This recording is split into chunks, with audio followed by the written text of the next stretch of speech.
Shalom, greetings, peace, and blessings. How's everybody doing? All right. Good. I'm going to share two pieces with you all this evening. They're going to just kind of be a continuous flow. The first piece is going to be called Cultivate. The second piece is going to be called Never Niggas. All right? So with that, I hibernate to medicate and cultivate the mind, then meditate to revelate divine designs of the sublime, to recognize the signs of time, then generate the living light to radiate and heal the blind eye, which the Most High provides to unify the spirit, mind, and body in truth to combat the lie. But I often wonder why do souls try just to get by, knowing they will die.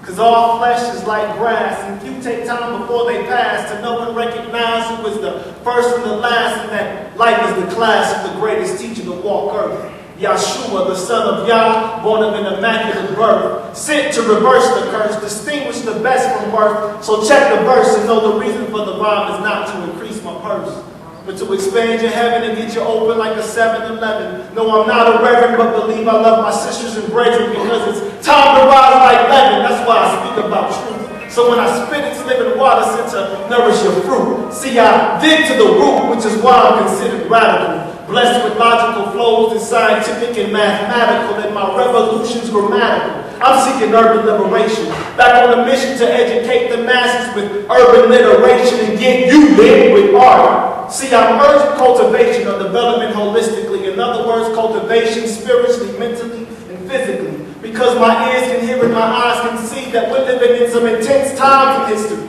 As a matter of fact, it's no mystery that to many these are the end of days. But in actuality, what's taking place is a changing of the age from Piscean to Aquarian, carnivore to vegetarian, ignoramus to librarian, barbarian to humanitarian, and the call is clarion. Like a trumpet blast from Mount Zion, announcing the disciplinarian known as the conquering lion of Yahudah, the sovereign ruler of Jerusalem. So like Buddha, I'm meditating metaphysics, I'm applying, trying to find that balance in my struggle with duality, transforming by renewing my mind because it's all about mentality.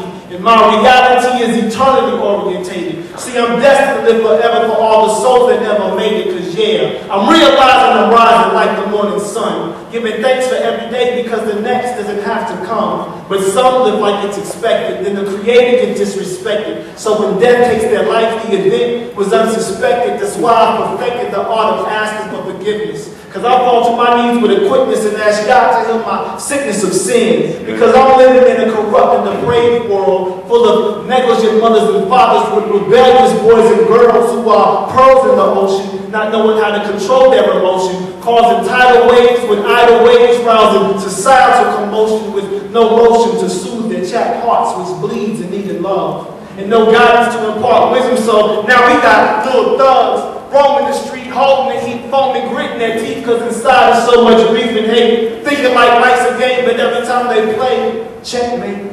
The destiny wreck becomes fake. That path crooked was once straight. So to escape, they sedate and end up taking the jail break. Then they gave one half of the whole community. Because without a family, there's no nation. Without a nation, there's no unity. Without unity, there's no civilization. And there's so many trials and tribulations, I feel like it's consuming me, which is why I gotta find time alone with my thoughts in a room to get free. Because if I didn't get still and silent, I'll probably suffer from insanity or some calamity, because all is vanity. So I set my heart to know the bounds of knowledge, wisdom, and understanding, so my heart can truly grow.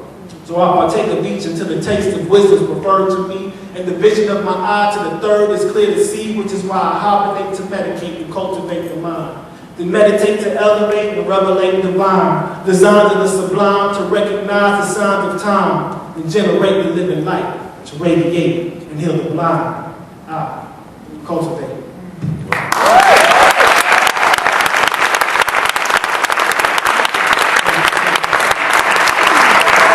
This piece here is like become my personal favorite because it really addresses an issue that I think we as a people, particularly descendants of Africans in America, have to wrestle with. You know, there's been some bywords and proverbs placed upon us that we have embraced and called terms of endearment, particularly the word nigga or nigger, and that's a bad label, you know, that we have unfortunately embraced. And even though the NAACP supposedly buried the word, you know, it still has a tendency to run rampant. So this is a piece to address that. Never niggas. I remember when precincts and Glock clips were slave ships and hot whips, but now cell blocks are filled with more stops than the market, which is made off like burning. Lynch me and burn me, then turn me into state property, fueling the economy. See, my body was a commodity traded with options. Now divorced from the sovereign reality of Eden's gardens, I'm a prisoner of war hardened by poverty and projects of street pharmacy. My life's a divine comedy as I'm blind to the God in me, living in a strange land fulfilling Deuteronomy's prophecy. As I was once to the stars of heaven, but I fell into the earth with a beast dishonesty. And honestly, it's a challenge being civilized living in the jungle. Don't push me, cuz. What's to that? Yeah, and I'm just trying to stay humble when I'm hungry. Because I haven't eaten, plus I gotta feed my cubs. I was told the community revolution's in progress, but all I see is the blood of thugs being spilled over drugs after clubs from the wax and cold of love. Because the Philadelphia Negroes and eagle, but the Hebrews are the dove and niggas. We were never niggas.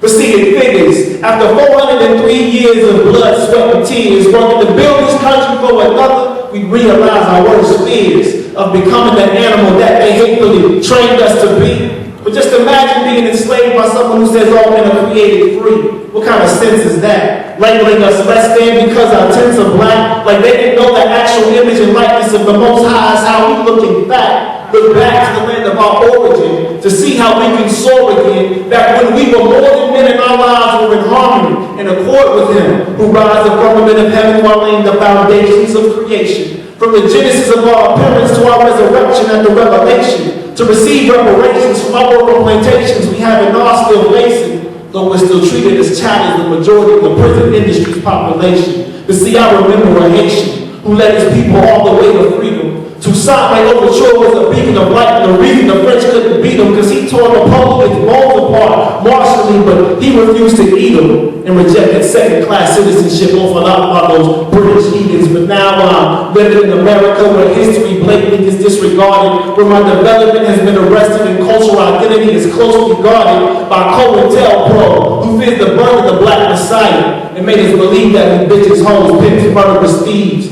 pimps, and liars, and niggas. But we were never niggas.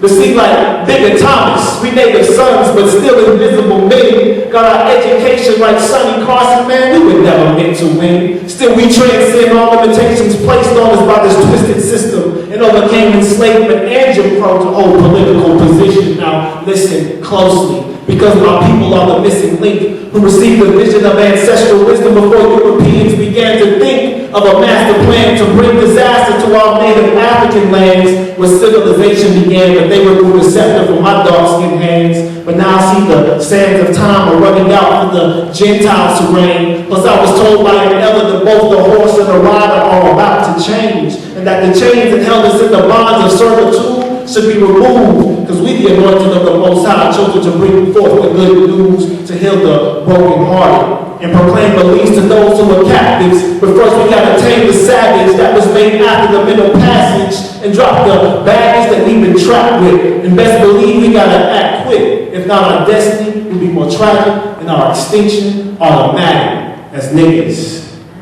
But we were never niggas. Peace and blessings, y'all.